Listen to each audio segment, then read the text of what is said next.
Welcome to Building Better Relationships with Chuck and Barb Lewis, equipping listeners and viewers with the biblical tools to conquer the difficulties faced in this life. Chuck has practiced crisis intervention since the 1980s and has been in ministry together with his wife Barb for over 20 years. They've taken the countless lessons and the knowledge they've acquired and have put them into this life skills class to share with you. We hope this blesses you. Yeah, so we're just excited to be with you today, and we want you to know that on this program, this broadcast, you can get a hold of on our website or our email, and you can write in your questions under prayer requests that you want us to address on the air. And if you want us to mention your name, you can let us know that. And if you don't want your name mentioned, be sure and mention that you just want the question addressed and answered without your name mentioning, and we will honor that completely. Okay, and we have been talking about resolving conflict, and today we're going to talk about resolving conflict and how an open and a closed spirit affects conflict. And we're body, soul, and spirit. That's the way God made us. And if our spirit is closed in us, that really affects us coming to resolution with resolving the conflict. So, Barb, can you just talk to them about what an open spirit is? Well, whenever your spirit is open to each other, usually you're not offended, because offense causes your spirit to close. But anyway, you feel open, you probably want to touch each other, be close. There's more laughter, it's more relaxed. Yes. I think just a week ago, you and I were talking, and I unknowingly I said something that closed your spirit, or something was going on. I was having a phone conversation. Something I said was concerning to you.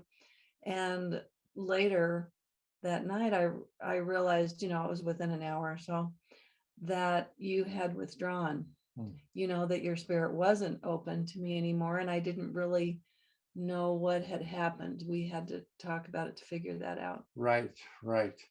And so we have the same issues that you might be having as you're listening to this.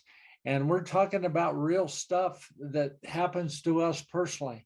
And that's what we want to do on this program, is being transparent with you and not just tell you a bunch of things that we've read in a book somewhere or we've heard somebody else, teach us about. We try to practice the very things that we teach. All these life skills that I have gotten a hold of in the last 47 years of doing this work, I not only try to learn from them to teach other people, but I try to practice them myself, and Barb does too.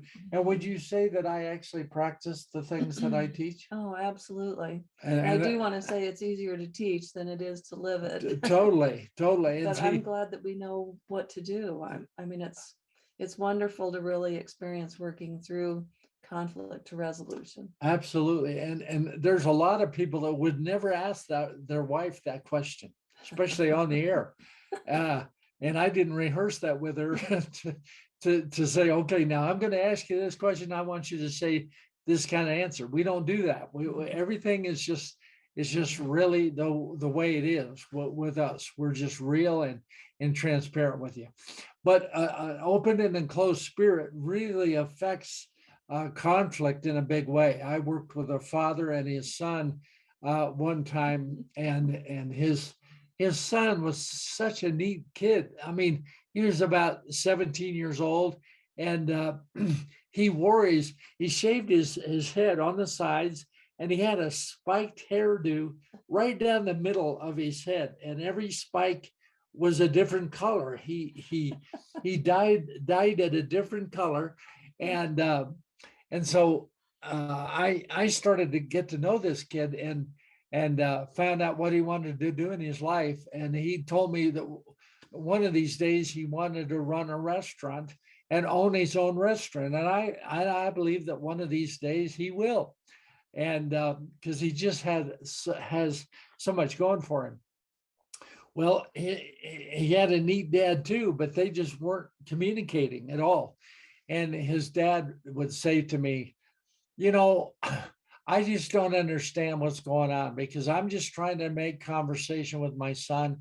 And I'll say to my son, hey, son, look at that red truck. Isn't that great? Isn't that a cool red truck? And he said his response was, I hate red trucks. I think they're stupid. I'll never ride in a red truck. And he says, what is that all about? And I said, well, that's about a closed spirit. Your son has a closed spirit toward you because of something. And if you like red trucks, he doesn't like red trucks at all. And he'll say something negative about them every time. But if you don't like a black truck, he might even buy a black truck because of the fact that his spirit being closed towards you. If you like something, he doesn't like it. If you don't like it, he likes it. And that's what happens in relationships too, a lot of times, when we have an open and a closed spirit toward each other. So I worked with that father and son, and over a few weeks, we worked through the issues that was going on in their life to cause a lot of hurt and a lot of disappointment in both of them. And they forgave each other in my office. And sometimes I think I would have loved to have a videotape of watching that reunion take place, because they came together in a healing union and really truly forgave each other. They were both crying, and it was just a fantastic restoration time. And at the end of our session that day, when they were restored, the son said, hey, Dad, can we stop by somewhere on the way home? And he said, sure, son, where do you want to go? And he says, can we drop by the barbershop? And he said, really? He said, yeah. He said, I want to get this cut off because I don't need it anymore. And the dad says, it's okay, son, you don't have to do that. He said, no, I know I don't have to, but I want to. It's really a pain. It takes me about 2 hours to get my hair this way. And he said, I'm tired of taking all that time to do that. And I don't need it anymore. That was an amazing statement. I don't need it anymore, because he did it just to tick his dad off. And that's what he told me. He said, I don't even like my hair. I just do it to make my dad mad.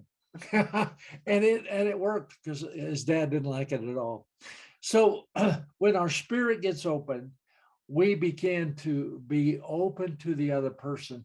We begin to hear them. We begin to value them, as we've talked before about how important it is to value the other person.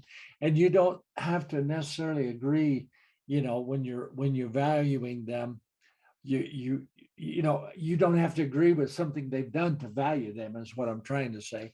Well, here's a question for you. Yes. What was the dad doing that closed his son's spirit so much?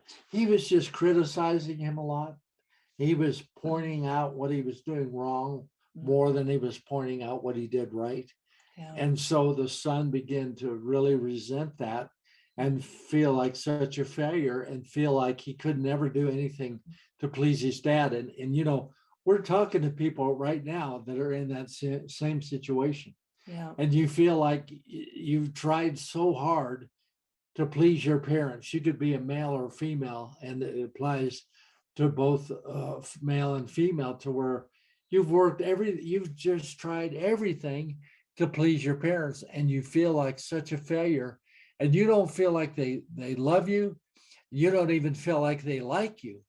So you're feeling very defeated. It's like, wow, yeah, my spirit is closed toward my parents, because I feel like all they do is point out what's wrong with me. Right. But there's a good possibility that they might have had the same treatment done to them as they were growing up. I don't know. And maybe it's just starting now. I don't know. But the thing is, if you're in that situation, I just encourage you to know that God loves you, and God looks at you, and he's proud of you. and he doesn't see you as a big mistake with buttons and zippers. He loves you, and he wants the best for you. And you can pray for your parents. You can pray that God will cause that union to happen, that restoration, as I talked about earlier with that father and son.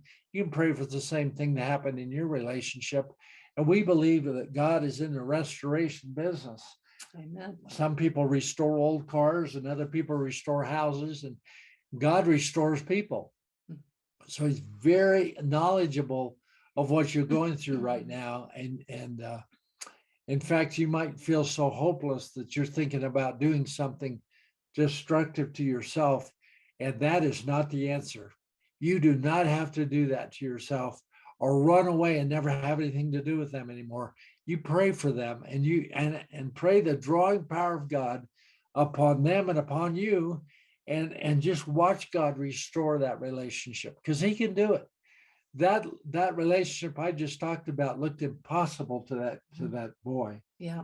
He really thought they would never be restored, but they were, and they were gloriously united, and now they're best friends, because that's what happens when God restores people.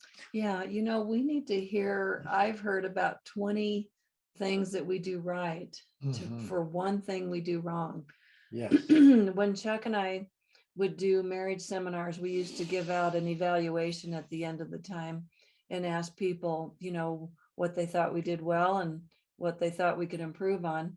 And I remember that we might get, 99% was positive and maybe 1 or 2 were negative. But I remember I would just go right to that negative one and beat myself up for that. And we just need a lot of praise. Yes. And I've heard kids say, you tell me what I do wrong, but you don't tell me what I do right. And I think that's because as parents, we go, what they're doing right is fine. It doesn't need to be fixed. So we don't mention that, but we notice what they're doing wrong that needs to be fixed, and it's our job to fix it.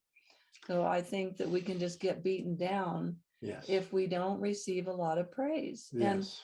And, you found with me, when you would try to tell me something I could do better or different with the kids, that what I would hear is, I'm a bad mother. That was what I heard.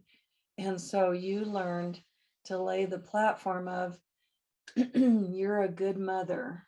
You'd have to praise me before you could tell me the thing that you thought I could work on or do better. Right. Absolutely. Yeah. Because we do kind of go toward the negative, and you're right. You can have 20 things on an evaluation of what you did right, and one negative thing, and our eyes will go to that negative thing, and we'll rehearse that negative thing over and over and over, and so yeah, we've got to balance that, and it's again a choice to become positive more than negative. There's so much good in all of us if we just focus on more of the good instead of the bad. There's always things that we need to work on, and that's the way it will always be. But when you evaluate all the good things you do versus all the bad things you do, it far outnumbers the bad. One time I was working in the garage, and I screwed a screw accidentally into the air conditioning line where all the Freon is in that line. And all I could do is hear the Freon pouring out of that line, and I couldn't do anything to stop it. And Freon's very expensive. If you're not familiar with that, that's what makes the air conditioner cold.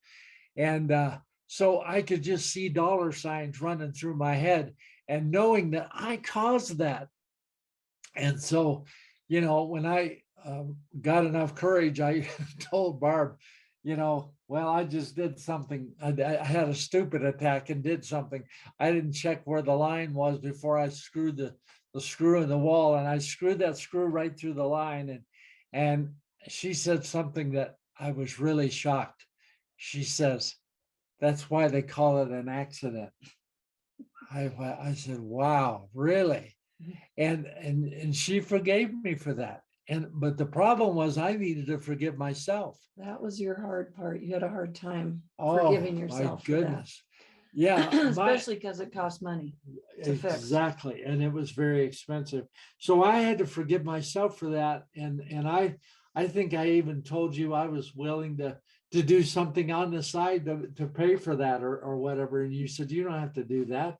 But the little boy in me thought that he was going to get in trouble. See, and we're going to talk about that more on other programs, but we react sometimes to a feeling that little boy response or little girl response. Right. And that can really affect our conflict as well, because if we feel like we're in trouble all the time, we're not going to have a very good communication, and we're not going to be able to resolve conflict very well, because now we're fighting that feeling of thinking, oh man, I'm in trouble, or I'm a big mistake with buttons and zippers, so why should I even try to communicate or try to resolve something?